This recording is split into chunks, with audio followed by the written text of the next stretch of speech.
In today's video, I'm going to teach you how to save a Google Sheets document as a PDF. First, start by opening the Google Sheets document you want to save. Make sure everything looks the way you want it to appear in the PDF. Check your headers, column widths, and any frozen rows or columns, because the PDF will reflect exactly what's on your sheet. Next, move your cursor to the top toolbar and click on the File menu. This opens a list of options for managing your document. From there, hover over Download, and then select PDF document, shown as .pdf. This tells Google Sheets you want a PDF version of your current sheet or workbook. As soon as you choose PDF, a print settings window will appear. Think of this as your control panel for how the PDF will look. Take a moment to scan through the options. You can adjust the layout to show either the current sheet, all sheets, or selected cells, depending on what you need. Scale lets you fit the content onto fewer pages, or keep it at 100% if size accuracy is important.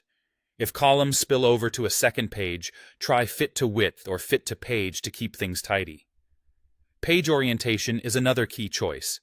Pick Portrait for taller layouts, or Landscape for wider tables and dashboards.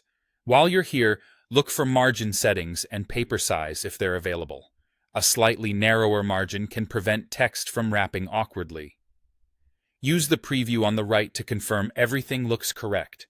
Scroll through the pages to make sure no columns or rows are being cut off and that your headers repeat where needed. If you see anything off, tweak the scale or orientation until the preview matches your expectations. When you're satisfied with the setup, click Export or Save, depending on what your browser shows. Google Sheets will generate the PDF with your chosen settings. Finally, choose the location on your computer where you want to save the file. Pick a folder you'll remember, like Desktop or Documents, and confirm the file name. A descriptive name, including the date or version, can be helpful for future reference. Click Save to complete the process. That's it. Your Google Sheets document is now saved as a clean, shareable PDF. If you need to repeat this later, your last used settings are often remembered, which can speed things up. Thanks for watching, and if this helped, feel free to replay any section while you export your next sheet.